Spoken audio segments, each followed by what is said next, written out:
Well, Audi was kind enough to send us a great reminder of how important beautiful design is, because we're standing in front of the 2015 S5 and it looks as good to our eyes as it did when it debuted as a 2008 model more than 7 years ago, and it's really only received in that time some freshened headlights and a fog light area there. Other than that, the same basic shape is still holding up very, very well. So this is clearly one of the most beautiful cars that you can get into in the $50,000 range. Just a big luxury coupe. You don't see that a lot anymore. You know, Mercedes hasn't really offered a nice coupe in this price range in a while. BMW, the 4 Series is here now, but really this car, for the value and now the performance that the S model can provide, a 3 Series doesn't quite touch it, and then you're going to jump way up to a 6 Series to get the same kind of equivalent comfortable coupe dynamics. So we really like the design. It's held up very, very well. It's probably still got a few years left in it, but sits nicely on these beautiful 19-inch wheels that are part of a option package, which kind of also gives this car a blacked out appearance. You notice there's really no chrome trim. Even the grille has been blackened, and you get these titanium finished wheels. It's all a really nice modern sport look, and like I said, the car holds up really well because of it. Now, the S5 these days is powered by a 3-liter supercharged V6. Now, it does produce 333 horsepower and a pretty stout 325 pound-feet of torque. So it has some decent pulling power, but it doesn't sound anything like the 4.2-liter V8 that the S5 started out with.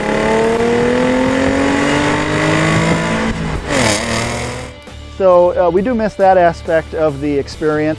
But above about 3,500 to 4,000 RPM, it starts to pull really nicely.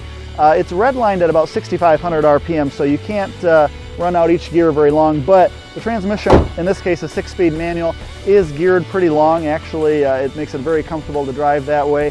And so you find yourself really enjoying the experience, and like I said, if you need the power, you do have to downshift for it and get into the lower gears. But other than that, besides missing the sound that you would get from the old V8, this provides 17 miles per gallon in the city and a 26 mile per gallon rating on the highway, which is pretty commendable for a performance engine. And the problem we run into here, though, is that this model really doesn't give you much of a power premium over any of the competition. Really, the everyday models in the competitors' lineups are making that 330 horsepower range seem pretty normal. So we really would expect the S5 to offer more than that, especially since if you step up to the RS5, you're going to jump all the way up to 450 horsepower. So we'd like to see this model come along with like another 360 or 375 horsepower to stay competitive in the sport arena that it is trying to compete in.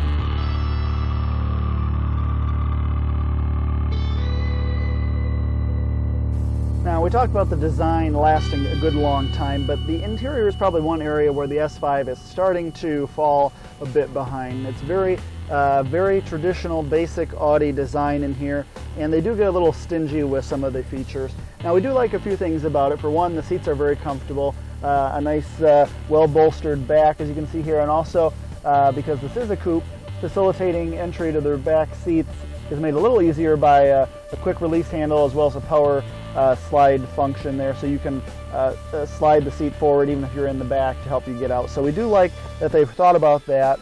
MMI is all together fairly easy to use these days, and we do love the flat bottom steering wheel they put on here. So from a driving standpoint, the steering wheel, the aluminum pedals and shifter all feel really nice. Sight lines are pretty good, but the overall design and the materials are really nothing that's very exciting anymore. So we hope Audi has something planned for that.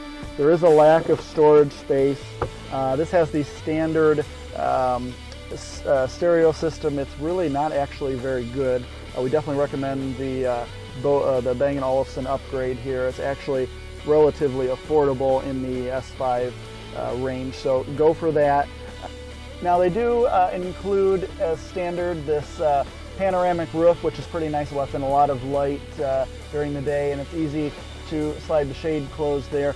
So overall, it's still a comfortable place to be. You really don't get much engine noise in here, though. We'd like a little more engine note When you get on the throttle, it's a bit too quiet actually in that regard.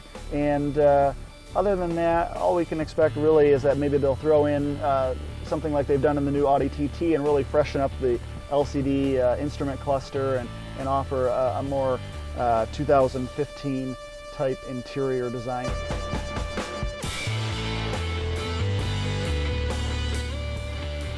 When it comes to ride and handling, the car's holding up pretty well. In comfort mode, it actually does soak up things pretty well. The overall kind of response, though, what you get behind the wheel is that it's still a very solid chassis, solid structure, no squeaks or rattles, and really even on rough pavement, it holds up pretty well. Dialing over into sport mode also makes things respond pretty nicely. Now, it stays relatively flat in the corners in that mode, but we couldn't push this car as hard as we might otherwise, because even though if you look at the window sticker, it should come with summer tires in the package we have here. Audi still has this riding on the summer, or on the winter tires I should say, that we have left over even though we're into May now.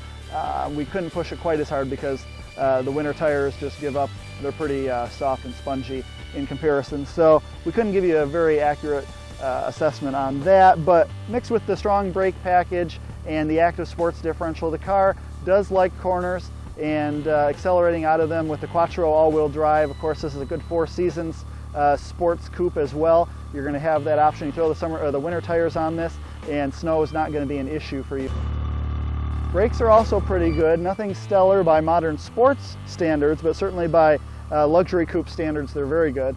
And the clutch also, this is a clutch and a 6-speed manual that are very nice to use. Just very effortless shifting, buttery smooth shifts. Like I said, and the long gearing makes things pretty easy too. There's real no neck snapping here. So tie in the beautiful design that still holds up well all these years later. The new modern touches they're putting on this with the blacked out trim and the titanium finish, big wheels, and the car is holding up very well. Inside, we'd like a few modern touches. The MMI system definitely needs a graphics overhaul and some color thrown in there, and a few features like that. But for this class that's pretty small, we're talking this car starting at $52,500, and then with a few options, none of which you really need, except for a few of the luxuries that are thrown in that really should probably be standard equipment. You still can get out for about $59,000 and some change as it sits here. And keeping this car under $60,000 is a pretty good accomplishment for Audi's sake here. So the design, I think, will probably be enough to get you in the showroom, and after you drive it, you're going to like it. The problem is competition is moving ahead, and now that the 4 Series is right on top of this car for size and everything, you will need to test that as well. So take a look at it, and you'll probably find that you'll enjoy the Audi S5. I know that we do every time we get a chance to get behind the wheel.